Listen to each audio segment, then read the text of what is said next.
Now we're moving on, and we want to start talking about maybe making things a little bit more difficult. I also want to talk about Jer. I also want to talk about using new weapons. Like we started to use our knees in the previous module, but we didn't show you how to do them. In reality, most of the time, most of us just have an idea about how to give someone a knee. But we're kind of building those skills in this module. So the very first thing I want to talk about is, yes, we've been looking at grabs and headlocks. And all those grabs in the past, we've actually had our hands free. We've been able to grab from the front, came on. Our hands have been free. We've been able to counter them. Like on the headlock, as I said, our hands have been free. But now, and again, on the grab from behind, our hands were free. But now we're going to look at what to do if your hands aren't free. So in this grab, what Jer's going to do is Jer's going to come in and grab me like so. So this is a classic one again. It might be you're walking in the street and someone tries to pick you up, or it might be you're dealing with, just relax for a second, Dave's coming up. It might be I'm dealing with Dave and there's a bit of a scuffle comes in, and then this guy comes in and grabs me from behind. And now I'm kind of caught where my arms are pinned and I'm dealing with a situation. So the very first thing we do when a grab comes from behind is we shift and go on to attack the groin. Shift, attack the groin, elbow and come out. Okay, so what we're going to do is we're going to bring our hands over, control the hand. We're going to shift our ass. Now we've got a line of attack on the groin. When you hit the groin off and they bend back, now we're going to come in, boom, we're going to elbow. Now here, and now we twist out, and now I can go on the counter attack.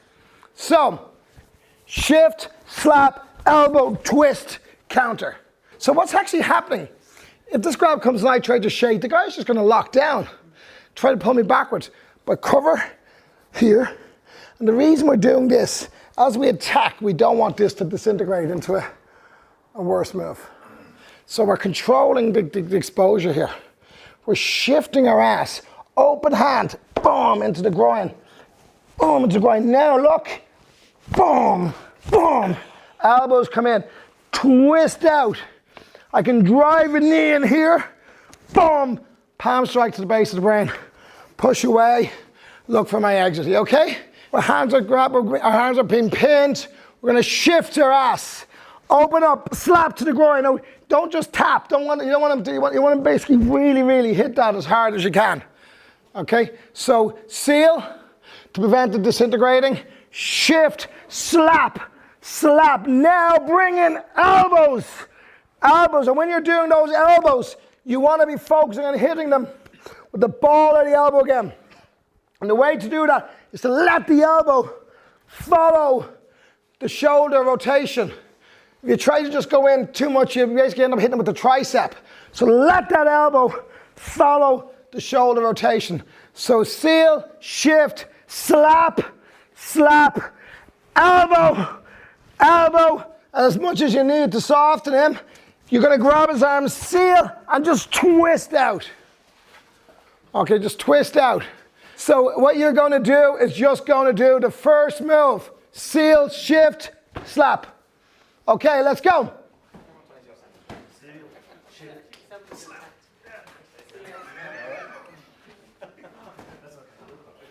Okay, all right. So now we're going to build on this. Seal, shift, slap, slap. And if you're wearing a groin guard, you can let it go. From here, you'll often look at what you'll notice is, look, already that grip is starting to weaken. And sometimes you can just do this, boom, and the guy lets go. But we do what we call Terminator training.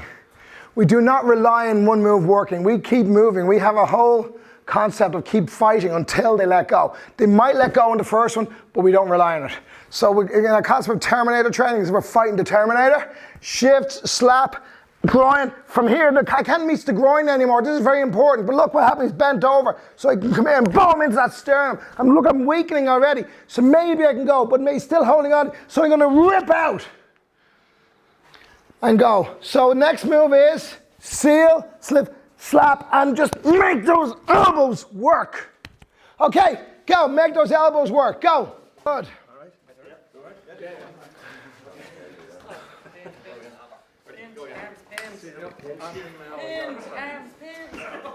So now, you think about what we're doing.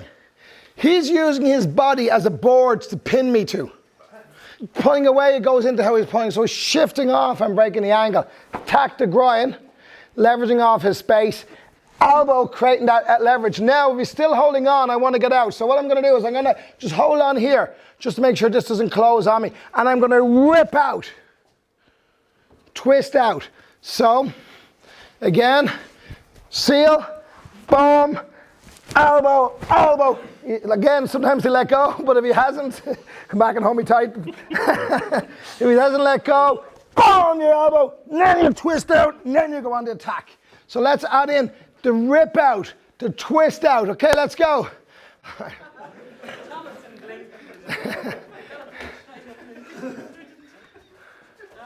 Yeah, really twist out, Chenzi. Really twist out. So what we're going to do now is we're going to do a mini integration. What you're going to do with your partner is you're going to circle your partner, and you're either going to grab them from behind with the arms free. In this case, they're going to shoot back. Just do it, Stephen. Shoot back. That's good. Shoot back. Let the elbows go off. The arms are pinned. They're going to shoot to the side. So it's a mini integration. So the partner is either going to grab you with your arms pinned or with your arms free. And you're going to train in your body to realize what is the relative positioning, what's available. Are your arms free or your arms pinned? And you're going to act accordingly. Again, remember, most people don't get to train this. The first time they're ever going to grab like this is for real. So what we're doing is we're conditioning ourselves, conditioning our body, and creating patterns in our brain for dealing with these situations, okay? So the arms free or arms pinned, just the two grabs from behind. Go, go, go, go. Yeah.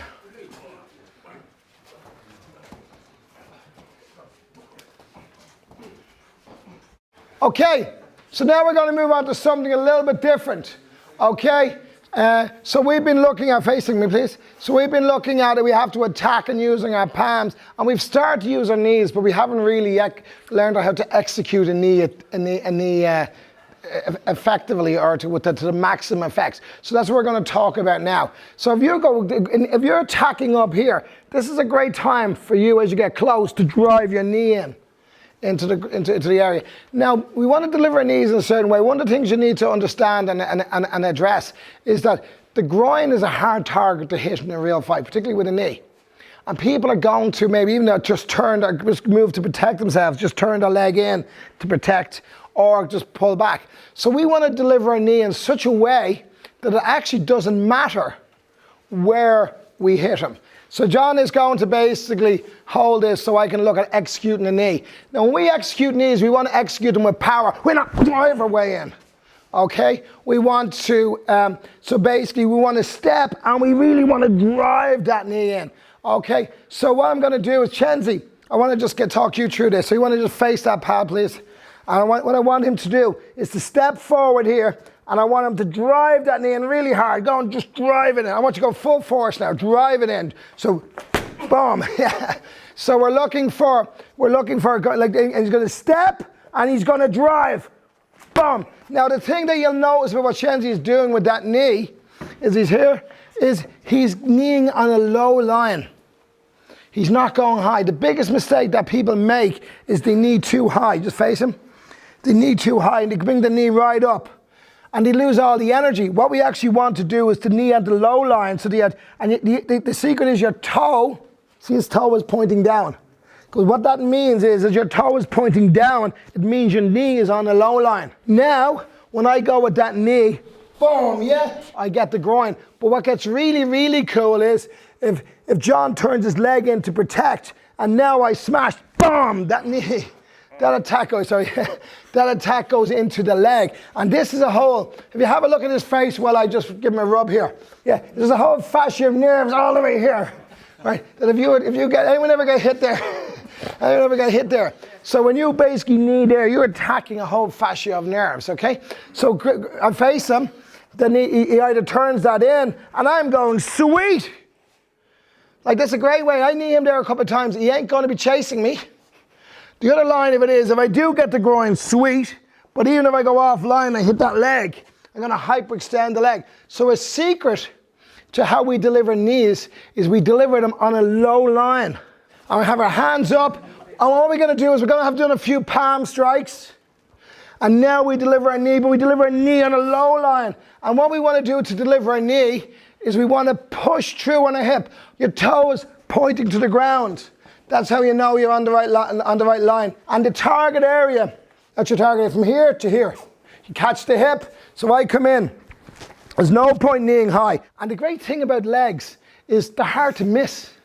If you go attacking the groin, the guy's going to be shifting, turning his leg. But if you are attacking the legs, like if they're within range, the legs are in range of your knees. Okay? So what we're going to do is you're going to grab a pad with a partner, and you're literally just going to practice delivering that knee. And delivering that knee on a low line. What I really want to see you doing as well is I want you to step through on that knee. I want you to step through. We don't hold back. We step through on the knee. It's a crashing knee. And go. Boom. And step more aggressively through, John. I really want you to stepping right into him. Much more better. So let's see us stepping in, stepping forward. So it's essential. We blast. We don't stand back. We step forward. We always drive forward. John's going to come back to one knee, execute one knee. Boom. And then he's going to go in another. And then he's going to go in another, and then he's going to go in another, and he's going to blast in and keep pumping those knees in. Now we're going to put the whole lot together. Because what I'm actually going to do is I'm going to drill myself, driving in with palm strikes first, then I'm going to drag the pad down, and I'm going to drive in with knees. So we're starting to change height now. So we're going in with palms, then we're dropping knees. So we're going to start now pumping palms, and then we're going to start driving knees in.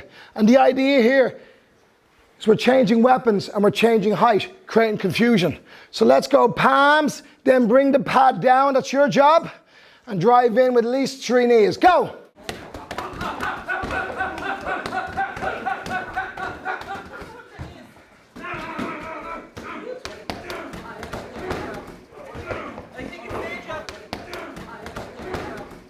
So now what I want you to do, what's going to happen now, Chenzi is going to circle John, and then he's going to give him a tap of the pad, and John's going to attack that pad with palms and knees. Palms and knees. So you're going to circle. Let's look at the drill again. Circle, and I'm looking for speed. Aggression. You get tap, bam, bam, bam, elbows, knees. So palms and knees. So circle your partner, give them a knock. Eyes are open at this point. And get on that pad and attack as quick as you can. Go!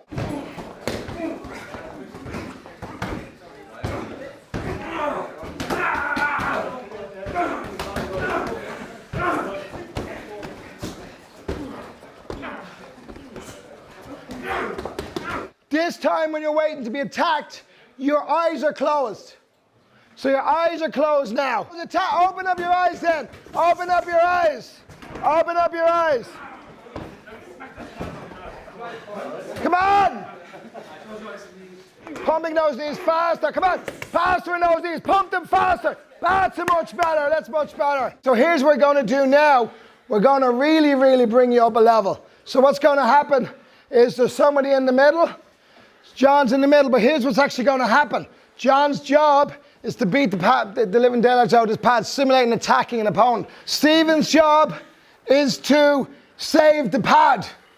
So how Stephen saves the pad is he puts headlocks onto John, or he puts grabs on, or he puts grabs an arm is pinned, or he comes in and grabs him from the front. He does all the grabs, we know, or he grabs his arm and tries to pull him away.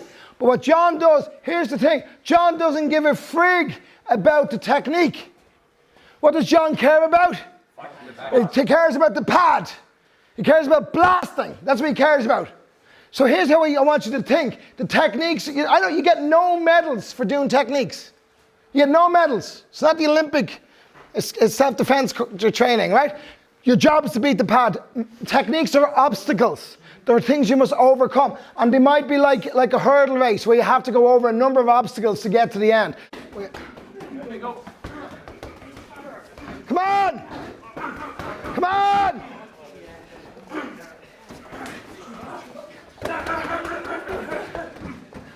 More aggressive, come on!